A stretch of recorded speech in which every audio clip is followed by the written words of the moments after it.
اگر کوئی تمہیں اچھی جگہ میں گھر گفٹ کرے تو تمہیں کیسے لگے گا؟ مجھے بہت خوشی ہوگی. گھر تو پھر بھی ایک بہت بڑی بات ہے. اگر کوئی مجھے چھوٹا موٹا فلیٹ بھی گفٹ کرے تو وہ میرے لیے قیمتی تحفہ ہوگا. اور اگر کوئی تمہیں سجا سجایا گھر گفٹ کرے اور اس میں ہر وہ چیز ہو جو تمہیں پسند ہے پھر تمہیں کیسا لگے گا؟ کیوں بھائی، کوئی قارون کا خزانہ ہاتھ لگنے والا ہے کیا جو اتنے مہنگے تحائف کی بات کر رہے ہو؟ یہ تو صرف ایک حسین خواب ہی ہو سکتا ہے.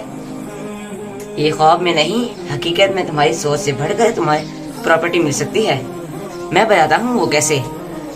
اصل میں یہ بتانا چاہ رہا ہوں کہ رمضان مبارک کی تیاری صرف ہم زمین والے ہی نہیں بلکہ استقبال رمضان کی ایک تیاری آسمانوں پر بھی ہوتی ہے.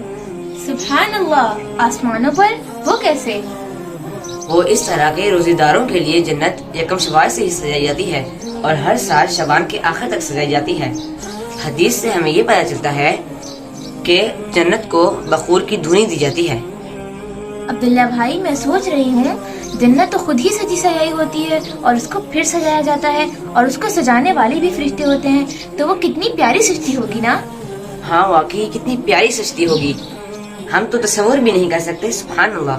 اب تو تمہیں پتہ چل گیا ہوگا نا کہ رمضان مبارک اگر اچھے سے گزاریں تو سجائی ہوئی جنت ہماری پراپرٹی بن سکتی ہے.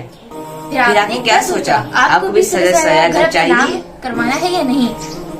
کون تمہارا استقبال کر رہا ہے اور تم کس کا استقبال کر رہے ہو؟ آ رہا ہے برکتوں اور رحمتوں والا مہینہ. ماذا يستقبلكم وتستقبلون.